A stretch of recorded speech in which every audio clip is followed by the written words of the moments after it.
जय हिंद साथियों, welcome back to my channel army रेशा। दोस्तों, आज का वीडियो आपके लिए बहुत खास होने वाला है क्योंकि जो भाई लोग आर्मी जीडी क्लर्क की तैयारी कर रहे हैं उनके लिए आज हम मैथ का पहला प्रैक्टिस सेट लेकर आए हैं। तो दोस्तों आइए शुरू करते हैं। Army Agniveer special 2023 math GD clerk, ये दोनों के लिए ही क्वेश्चन इंपॉर्टेंट है। पहला प्रैक्टिस सेट है। तो क्वेश्चन में बढ़ते हैं। एक 300 मीटर लंबी ट्रेन किसी प्लेटफॉर्म को 50 मीटर प्रति सेकंड की गति से 10 सेकंड में पार करती है। प्लेटफॉर्म की लंबाई क्या होगी? तो सबसे पहले हम क्या लगाएंगे? समय का फॉर्मूला। तो दोस्तों समय का फॉर्मूला जो होता है, समय इज इक्वल टू क्या होता है फॉर्मूला? दूरी बटे चाल। ठीक है। अब समय को मान लो टी इज इक्वल टू, देखो दूरी क्या होगी? देखो दूरी हमारी होगी ट्रेन की जो लंबाई है और प्लेटफॉर्म की लंबाई, वो टोटल दूरी होगी। तो 300 मीटर ट्रेन की लंबाई हो गई प्लस प्लेटफॉर्म की लंबाई को पी मान लेते हैं, डिवाइड में चाल कितनी है हमारे पास? चाल दी है हमारे पास 50 मीटर प्रति सेकंड। ठीक है। अब समय कितना दिया? समय दिया हमें 10। अब हम 10 की जब 50 से गुणा करेंगे तो कितना हो जाएगा? 500 इज इक्वल टू कितना हो जाएगा? 300 प्लस पी। तो दोस्तों हमें निकालनी है प्लेटफॉर्म की लंबाई। तो ये 300 हमारे प्लस में इधर किधर हो जाएंगे? माइनस में। तो कितना बचेगा प्लेटफॉर्म की लंबाई? 500 में से 300 कितनी बचेगी? 200 मीटर। और यही क्या हो जाएगा हमारा आंसर। ठीक है।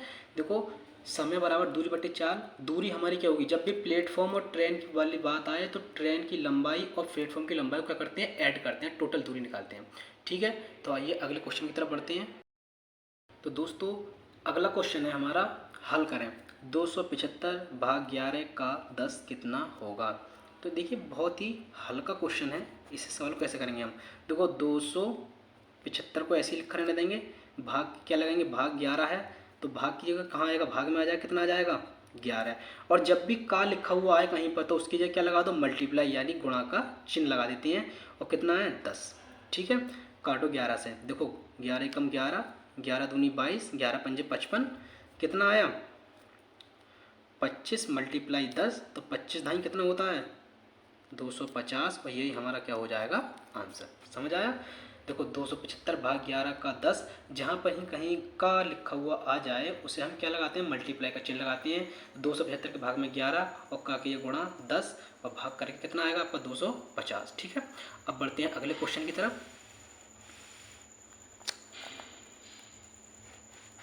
तो दोस्तों अगला क्वेश्चन है हमारा, किसी धनराशि पर 10% वार्षिक साधारण ब्याज की दर से 5 वर्ष का साधारण ब्याज क्या होगा?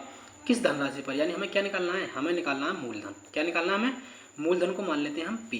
तो साधारण ब्याज का फॉर्मूला क्या होता है मूलधन के पद में? पी इज इक्वल टू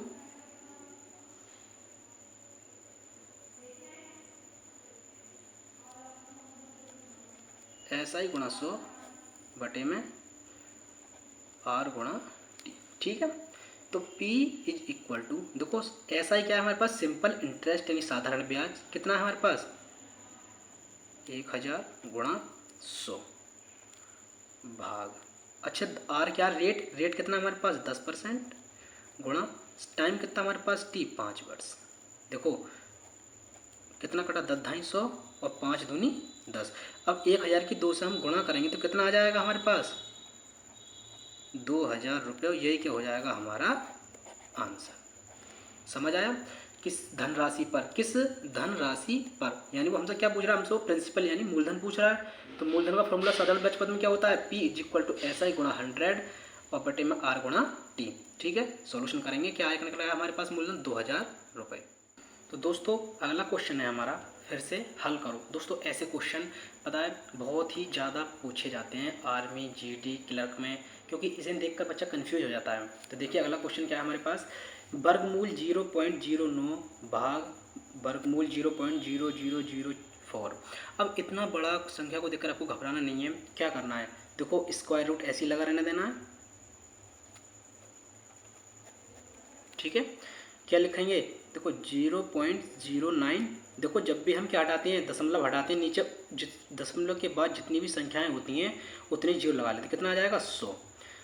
किसका चिन्ह? भाग का चिन्ह लगा देंगे ऐसे ही।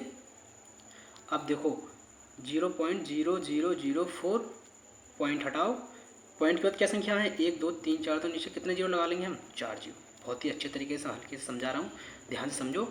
अच्छा फिर से क्या लिखेंगे हम, वर्गमूल। अब इसका तो कोई मैथड नहीं आ गया, कितना बचा, 9/100। अब भाग का चिन्ह ऐसे का ऐसे ही, कितना बचा ऊपर स्क्वायर रूट में, 4/10,000। ठीक है। अब क्या करेंगे, देखो 9 कितने का वर्गमूल, 9 का वर्गमूल क्या निकलेगा, 3, और 100 का कितना निकलेगा, 10। अब ये सोचेंगे हम अब भाग करें कैसे। देखो बहुत ही सिंपल तरीका होता है, अगर आपको कभी भी ऐसे बटे में संख्या मिल जाएं तो भाग की जगह लगाते हैं हम गुणा का चिन्ह। क्या लगाएंगे हम, गुणा का चिन्ह, और संख्याओं क्या कर देंगे हम, उल्टा। संख्याओं क्या कर देंगे हम, उल्टा। अच्छा इसमें से कितना बाहर निकलेगा, देखो एक संख्या जोड़ा ये बन गया, एक संख्या का जोड़ा ये बन गया, कितना बाहर निकलेगा, 2 जीरो बाहर निकलेंगे। इसका मतलब ये ऊपर पहुंच जाएगा, उल्टा कर देंगे तो 100 ऊपर आ गया। अच्छा 4 का वर्गमूल कितना हो, 4 का वर्गमूल क्या होगा, 2। समझ आया। देखो 1 जीरो से 1 जीरो, और 2 पंजे 10, तो कितना निकला आंसर हमारा, 5 तिया 15, और यही हमारा क्या हो जाएगा, आंसर। समझ आया।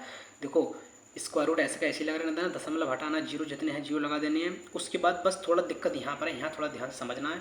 देखो जोड़े कितने बने हमारे, एक जोड़ा ये बना, एक जोड़ा ये बना, यानी कितने निकलते बाहर, 100। लेकिन हमने भाग की जगह लगाया गुणा का चिन्ह, तो संख्या क्या हो जाएगी, उल्टी, यानी ये वाली संख्या ऊपर पहुँचेगी, ये वाली नीचे। तो 10 ढाई 100, और 2 पंजे 10, और 5 तिया 15, और यही तुम्हारा क्या हो जाएगा, करेक्ट आंसर। तो दोस्तों अगला क्वेश्चन है हमारा, क्वेश्चन नंबर 6। किसी वर्ग का क्षेत्रफल 169 वर्ग सेमी है तो उसके विकर्ण की लंबाई सेंटीमीटर में कितनी होगी। सिंपल बात है, जब सेंटीमीटर में या सेंटीमीटर में ज्ञात करना है हमें। तो देखो क्वेश्चन क्या कह रहा है, वर्ग का क्षेत्रफल दिया है और हमसे पूछ क्या रहा है, वो विकर्ण की लंबाई। तो देखो बहुत ही थोड़ा अच्छा क्वेश्चन है, कैसे करेंगे इस क्वेश्चन को। ठीक है, तो हम जानते हैं वर्ग के विकर्ण की जो लंबाई होती है उसका फॉर्मूला क्या होता है, ध्यान रखना, √2 गुणा भुजा, ये फॉर्मूला होता है। अब दोस्तों हमारे पास भुजा तो दी नहीं है, तो सबसे पहले हमें क्या करना है, सबसे पहले हमें क्या निकालनी है, हमें भुजा। क्या निकालनी है सबसे पहले हमें, भुजा। तो हम जानते हैं जो वर्ग का क्षेत्रफल होता है, वर्ग का क्षेत्रफल क्या होता है, भुजा का स्क्वायर। ठीक है। अब वर्ग का क्षेत्रफल दिया करना हमारे पास 169 इज इक्वल टू भुजा का स्क्वायर। अब इस पर स्क्वायर चढ़ा हुआ है तो इस पर क्या चढ़ेंगे, रूट चढ़ जाएगा, तो स्क्वायर रूट कितना हो जाएगा, 169 इज इक्वल टू क्या निकलिए हमारे पास, खाली भुजा। अब 169 कितने का वर्गमूल होता है, 13 का। बहुत ही अच्छी बात है। तो कितना निकली हमारे पास भुजा, 13। कितनी निकली, लगाओ फॉर्मूले में, क्या हो जाएगा, वर्ग का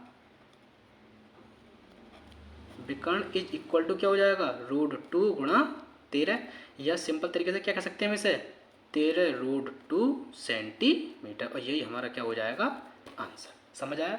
देखो क्वेश्चन में क्या कहा है, क्वेश्चन में दिया गया है वर्ग का क्षेत्रफल बताना, वर्ग का क्षेत्रफल दिया है और हमें क्या निकालनी है, विकर्ण की लंबाई। तो देखो विकर्ण की जो लंबाई होती है वो क्या होती है, √2 गुणा भुजा। हमारे पास भुजा तो है नहीं, तो क्या करेंगे हम, सबसे पहले हम भुजा निकालेंगे वर्ग के क्षेत्रफल का सूत्र लगाकर। तो वर्ग का क्षेत्रफल भुजा का स्क्वायर, स्क्वायर रूट चढ़ जाएगा, क्या निकलेगी भुजा 13, और √2 की जब 13 से गुणा करेंगे तो कितना निकल जाएगा, 13√2 सेंटीमीटर। दोस्तों अगले क्वेश्चन में कहा गया है तीन संख्याएं 4:8:2 के अनुपात में हैं, सबसे बड़ी तथा सबसे छोटी संख्या का जो अंतर यानी डिफरेंस दिया है वो कितना दिया है, 54 दिया है, यानी 54। तो हमें पहली संख्या ज्ञात करनी है। देखो क्वेश्चन बहुत ही अच्छे अच्छे क्वेश्चन आ रहे हैं। अब तीन संख्या अनुपात में दिए हैं तो हम इनके साथ में क्या मान लेते हैं, हम एक कोई चर पद मान लेते हैं x। तो तीन संख्या क्या हो जाएंगी, तीन संख्या क्या हो जाएंगी हमारे पास, देखो क्या हो जाएंगी, 4x। ठीक है, अनुपात में मान लो क्या हो जाएगा, चलो अनुपात में मान लो चाहे कैसे मान लो, 8x, और क्या हो जाएगा 2x। ठीक है। अब क्वेश्चन में क्या कहा गया है, सबसे बड़ी यानी सबसे बड़ी तथा सबसे छोटी संख्या का अंतर दिया हमें, यानी हमें क्या दिया है, 8x माइनस 2x का मान दिया, क्योंकि बड़ी तो यही है और सबसे छोटी ये है। तो अंतर कितना दिया हमारे पास, 54। अब 8 में से कितना हो जाए, 6x इज इक्वल टू 54, 6 नेमा 54। तो x की वैल्यू कितनी निकली? 9। कितनी निकली x की वैल्यू? 9। लेकिन हमसे वो x की वैल्यू नहीं पूछ रहा है, हमसे पूछ रहा है वो पहली संख्या। पहली संख्या क्या हमारे पास? 4x। तब लिखेंगे पहली संख्या। क्या लिखेंगे हम? पहली संख्या क्या हो जाएगी हमारे पास? 4 × 9 = 4 9 कितने होते हैं? 36। और यही हमारी का हो जाएगा आंसर। समझ आया? 3 संख्या अनुपात में कोई x पद मान लो, कोई x अचर पद, इनके साथ गुणा कर दो। उसके बाद में क्या कह रहा हो? सबसे बड़ी सबसे छोटी संख्या का अंतर कितना दिया है? 54 दिया है। घटाकर कितना है? 9। x का मान, लेकिन जिन संख्या का मान ही पूछा हम उसका निकाल देंगे, वही हमारा क्या हो जाएगा? आंसर। दोस्तों अगला क्वेश्चन दिया है हमें 5 और 15 का तृतीय अनुपात ज्ञात करें। ठीक है, यानी find the third ratio of 5 and 15, यानी 5 और 15 का क्या ज्ञात करना है? तृतीय अनुपात ज्ञात करना है। देखो बहुत ही अच्छा एक अनुपात से क्वेश्चन आते हैं, कई क्वेश्चन आते हैं, 1 या 2 क्वेश्चन आ ही जाते हैं। ठीक है, तो देखो तृतीय अनुपात कैसे निकालते हैं? तृतीय अनुपात को मानते हैं हम सी। अनुपात हमने 3 माने, माना अनुपात कितने माने हमने? 3, यानी A, B, C। अब हमें अनुपात कौन सा निकालना है? तीसरा। कौन सा निकालना हमें? तीसरा। तो इसका फॉर्मूला क्या हो जाएगा? देखो C = B² A। ठीक है, तो C = B का मान कितना है हमारे पास? 15, यानी 15 गुणा स्क्वायर का मतलब 2 बार कर लिख लो, सिंपल तरीका है। और A का मान कितना हमारे पास? 5। देखो 5 तिया 15 और 15 तिया 45। तो आंसर कितना? तृतीय अनुपात कितना हो जाएगा हमारे पास? 45। ये हमारा क्या हो जाएगा? आंसर। समझ आया?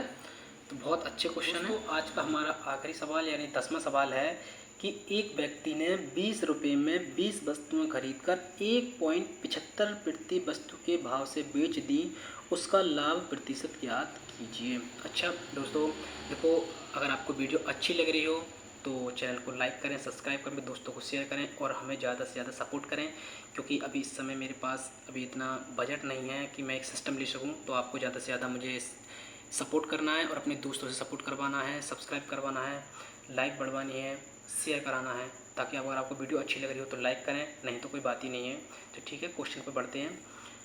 क्या कहा? एक व्यक्ति ने 20 रुपये में 20 वस्तुएं खरीदकर 1.75 प्रति वस्तु के भाव से बेच दी, उसका लाभ प्रतिशत ज्ञात कीजिए। अच्छा, उसने 20 रुपये में 20 वस्तुएं खरीदी हैं, 20 रुपये में 20 वस्तुएं, तो इसका मतलब 1 रुपये में 1 वस्तु खरीदी, यही तो हुआ। तो इसका मतलब अब 20 का 20 रुपये हो गया। अब उसने 1.75 की दर से बेच दी, यानी इसका विक्रय मूल्य क्या होगा? क्या होगा उसका? विक्रय मूल्य, यानी हमें कुल निकालना है। कुल विक्रय मूल्य कितना हो जाएगा? देखो टोटल वस्तुएं कितनी थी? 20 थी। उसने बेची कितने के भाव से? 1.75 के भाव से। ठीक है, देखो कितना हो जाएगा? 2 पंजे 10 और 2 से 14 और 1 15, 2 एकम 2 1 3, कितना निकलेगा हमारे पास? 35 रुपये। कितना निकलेगा हमारे पास? 35 रुपये। अच्छा, हमारे पास विक्रय मूल्य कितना है? 35 रुपये। और क्रय मूल्य कितना हमारे पास? 20 रुपये, क्योंकि वस्तुएं कितनी खरीदी है? उसने 20 रुपये में खरीदी हैं। तो हमारे पास वो क्या पूछ रहा है? लाभ प्रतिशत। तो हमारे पास लाभ कितना निकला? हमारे पास लाभ निकला कितने रुपए? देखो 35 तो हमारे पास विक्रय मूल्य है, माइनस क्रय मूल्य कितना है? 20। तो यानी हमारे पास निकला कितने रुपए का? 15 रुपये का क्या निकला हमारे पास? लाभ। अब निकालना हमें लाभ प्रतिशत। क्या निकालना है हमें? लाभ प्रतिशत का फॉर्मूला क्या होता है? देखो लाभ का फॉर्मूला क्या होता है? लाभ कितना हुआ हमारे पास? 15 बटे में नीचे लिखते हैं हम क्रय मूल्य यानी CP। तो क्या हो जाएगा? क्रय मूल्य कितना हमारे पास? 20 और गुणा में कितना हो जाएगा? 100। देखो 20 पंजे 100 और 15 पंजे 75 प्रतिशत का क्या हुआ? उसे लाभ हुआ। और यही हमारा आंसर। दोस्तों अगर आपको वीडियो अच्छी लगी हो तो आप हमारी वीडियो को लाइक करें, सब्सक्राइब करें, अपने दोस्तों को शेयर करें और हमें ज़्यादा से ज़्यादा सपोर्ट करें, ताकि हम एक अच्छे से आपको और ज़्यादा इंक्रीज़ करें आपकी वीडियो, मतलब पढ़ाने में आपको और अच्छे से अच्छे ज़्यादा सिखाएं, अच्छे से अच्छे क्वेश्चन छांट कर लेकर आएँ। ठीक है, तो आज के लिए इतना ही। जय हिंद, जय भारत।